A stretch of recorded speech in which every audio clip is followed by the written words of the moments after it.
right, let's turn our focus to this now. The South African AIDS Council has used World TB Day to call for the funding of civil society organizations. Health Minister Dr. Joe Phaala delivered the keynote address where he highlighted the gains made in the country, but warns that stigma remains a challenge. Katleho Sekhotho has that story.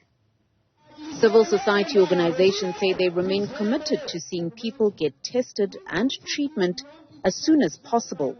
There are stigmas around all sorts of health challenges, but I think raising public awareness about those stigmas and realizing that we all collectively together have a role to play and that we can overcome this terrible public health threat, I think is the message we want to send. It's very important that you must be aware of your health. You know, when you come and test for TB and then find out you are positive of TB, a case like that, that's when now you have to come and start treatment immediately. Mind you, TB is beatable now. This treatment is available at any local health facility. The South African National AIDS Council Civil Society Forum took the day's events as an opportunity to highlight the issue of funding. SANAC will not close its doors under our watch. Our demands are clear. Immediate financial intervention. We demand that government and stakeholders take immediate and decisive action to address the underlying financial issues threatening the sustainability of SANAC. Transparency and accountability. We call for full transparency regarding the status of SANAC Trust and accountability from those responsible for its management and oversight. Health Minister Joe Phaala says his department welcomes the vibrancy civil society brings to the sector. And we thank them for the outreach program which they were leading over the last 2 days. And yesterday we received the report in terms of the work which had been done.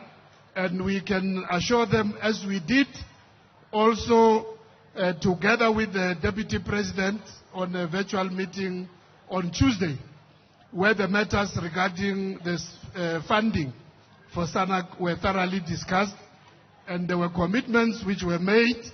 So I do understand that comrades just want to emphasize in their own style the way they feel strong, but we want to assure them that we are together. There is no difference.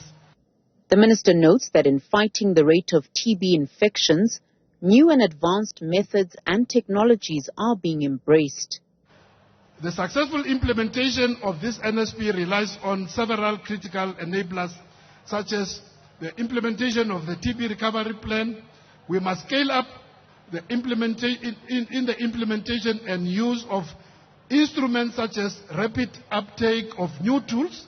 There are various new tools in terms of diagnosis and also in terms of treatment. Innovations such as the Gene Expert, which were one of the countries which made sure that we roll out a Gene Expert for diagnosis, which can give you very rapid diagnosis and more accurate.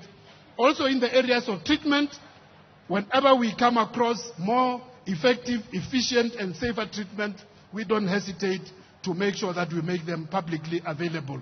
TB ambassador Sibongile Mkansi told of her personal experience of contracting the disease. I endured, but until the end, I took my treatment. I took those injectables. They were painful. I was also helping others who wanted to leave because of the pain that they were feeling, because of the injection. But now, all I can say to those who have been diagnosed with TB and they are hiding in their homes, we know you. The robots go there. We see the curtain because we are going with them door to door. We see the curtains moving. But when we come, they say you went to the clinic. When we call the clinic, they say you didn't come. Please go and take your treatment. The health department says it remains committed to ensuring that TB services are equitable, seamless, of high quality, accessible and free to all South Africans. For Newzroom Afrika on Channel 405, I'm Katleho in Everton, Sedibeng.